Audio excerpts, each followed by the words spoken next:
But what if NATO intervened in the battle and the war against Ukraine? The first day goes as expected. Russia occupies a large portion of occupies all of here.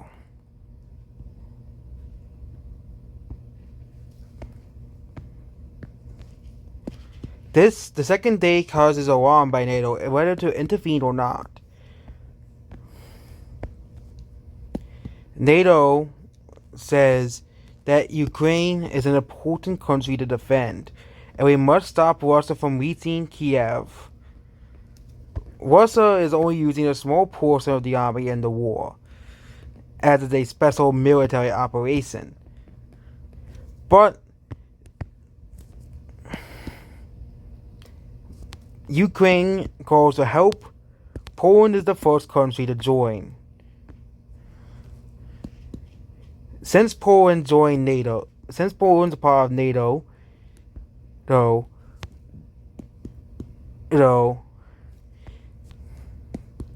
this prompts various members to join, mostly in Eastern Europe so far, and Canada to join.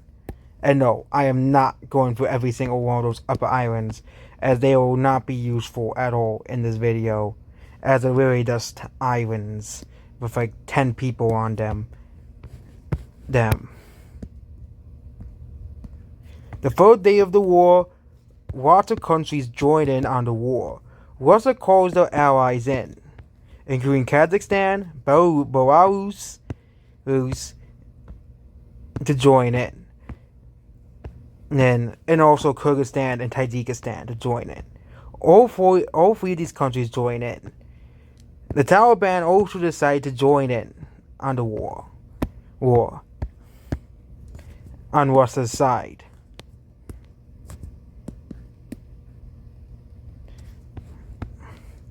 Russia decides to invade from Crimea to hold this portion of Ukraine.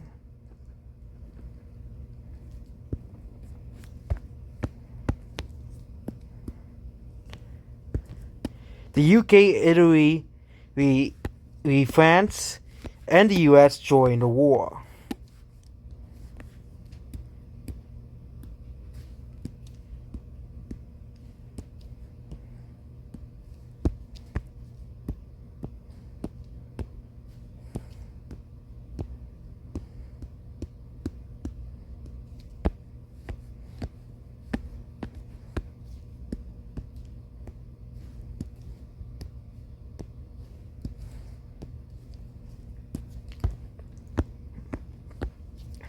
The rest of NATO joined, except for Turkey. NATO is furious at Turkey for not joining. But Turkey, being Turkey, has other motives,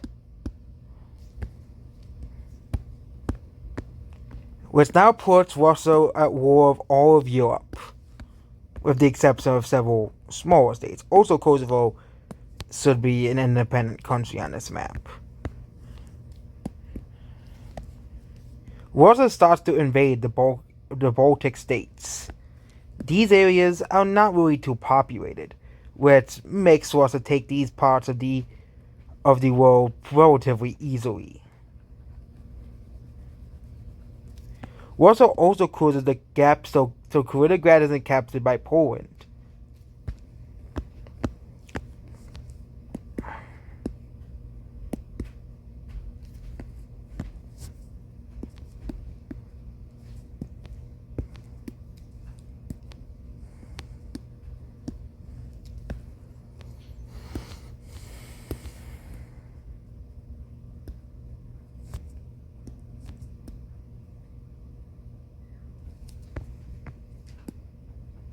The war against Ukraine continues, and this portion of Ukraine is captured. Ukraine is able to push back this part of Russia, but this part of that area to Russia.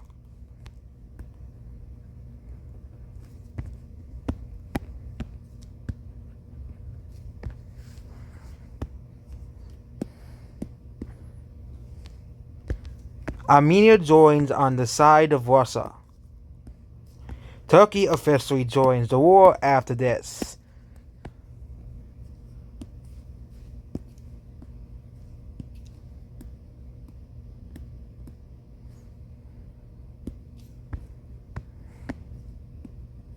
Cyprus also joins the war. Syria joins the war on the side of Russia. Kurdistan secedes from Turkey, developing a third front.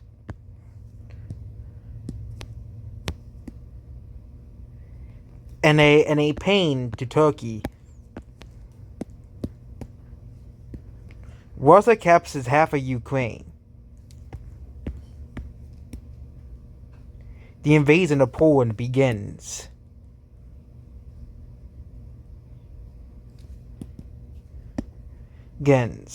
But they stop because the West creates a front line between them and Poland. Russia decides to invade Finland and Sweden, which causing them to join NATO, which they were already planning on doing and joining the war.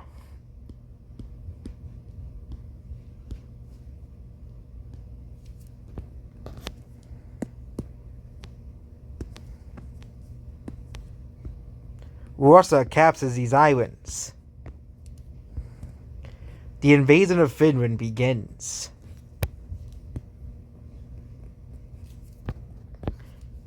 Now it is May, and the Taiwan thing happens.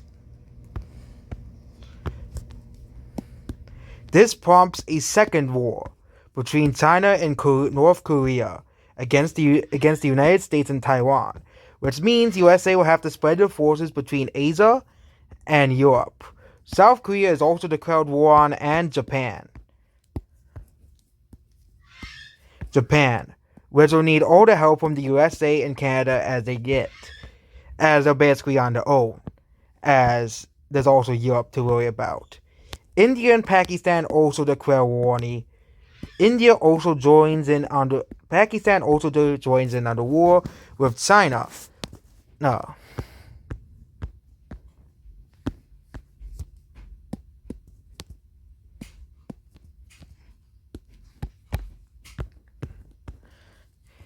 North Korea, China, and some troops from Russia invade South Korea.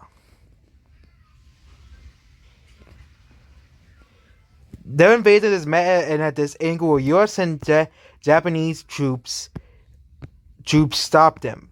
Vietnam declares war on China. As Vietnam claims that China is stealing their maritime borders. China does not like a liking to this and declares Vietnam an enemy of the state. But China will soon realize what the US will have to go through with China's invasion of Vietnam beginning, which will be China's most difficult war yet in Chinese history, as China was never able to conquer the nation. Vietnam deploys a similar strategy used during the Vietnam War, and China is only able to capture in the first month the small parts of northern Vietnam.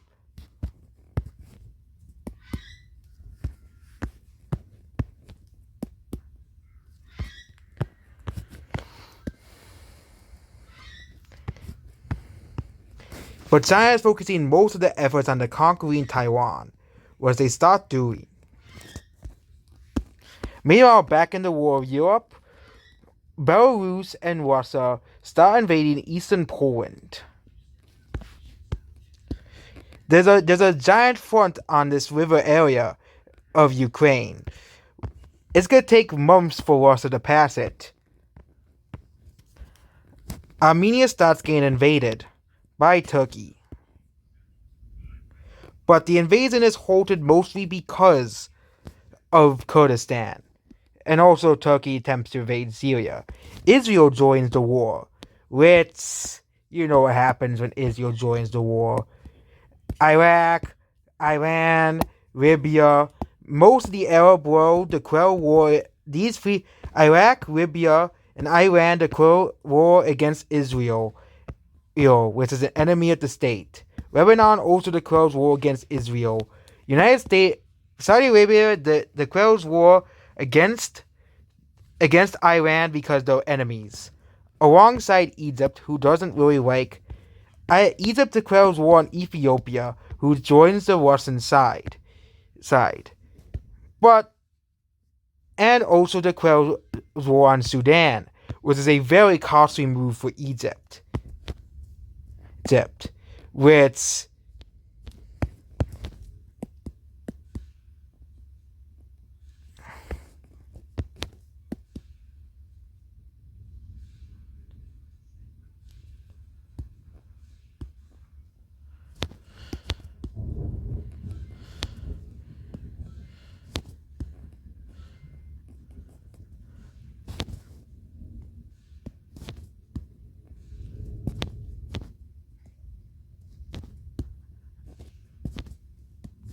okay, I found a good dollar.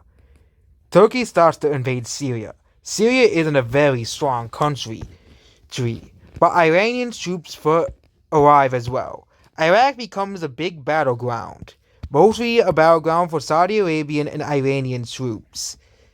Chinese and Pakistani troops also arrive in the border, in this war. Iran also invades Kuwait, which causes them to join on the side of the USA by default.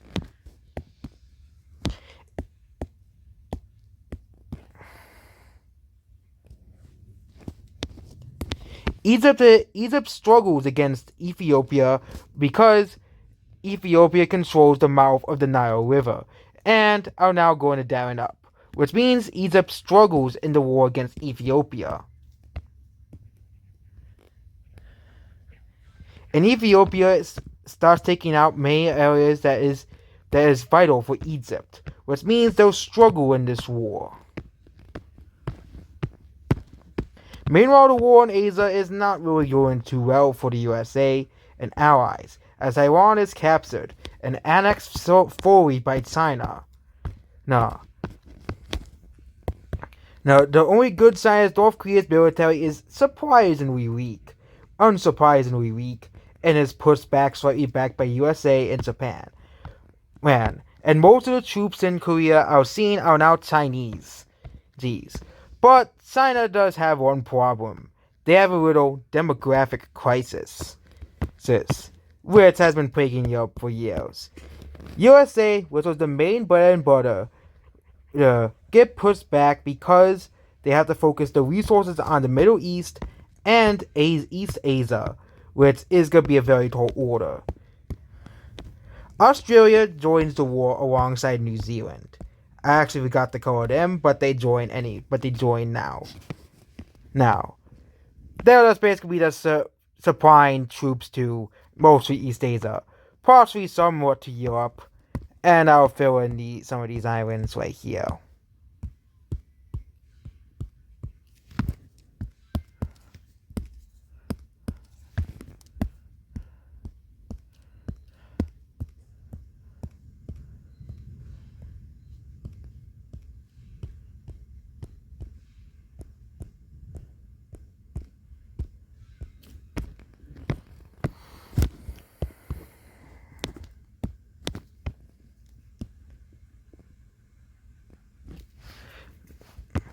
The invasion of Poland connects.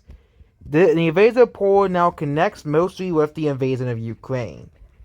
Russia declares war on Moldova to gain Transnistria.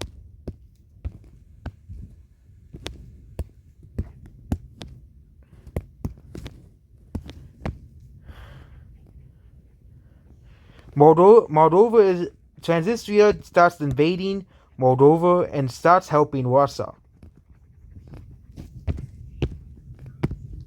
Russia starts invading through Jordan. Azerbaijan declares war on Armenia, like to do in real life.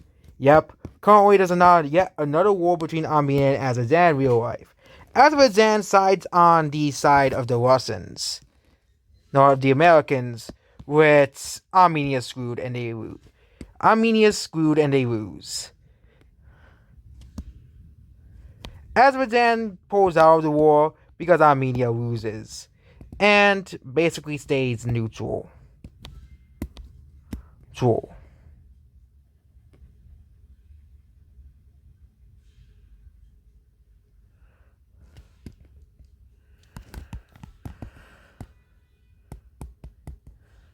Azerbaijan stays out of the war until Armenia is taken out, which doesn't take all too long. Because Armenia doesn't really have that much land, and most of the troops in that battle is mostly Russian and Iranian as Armenia surrenders. This causes Azerbaijan to finally join the war on the Russian side as Armenia finally lost. And now it is around September. But what is the economic repercussions of this war? Well, yeah, the economy is doing way worse than it is now. Inflation is rampant in the United States, even worse than it is now. And also, USA, there is now a draft system being introduced into the United States, which is very similar to the Vietnamese draft system, but you have to be 18, of course, to be included, and you cannot, of course, be this, that, and this. There's still some rules and restrictions on who cannot be drafted. Did.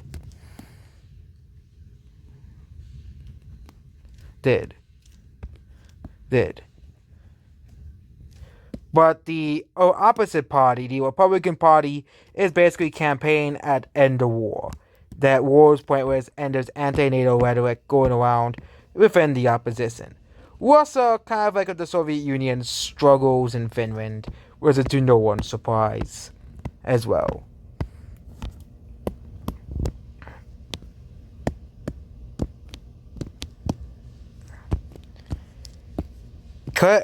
And also, Uzbekistan and Turkmenistan joined the war in September as well. So this is up to this current point. And yeah, that's basically what this video. Goodbye.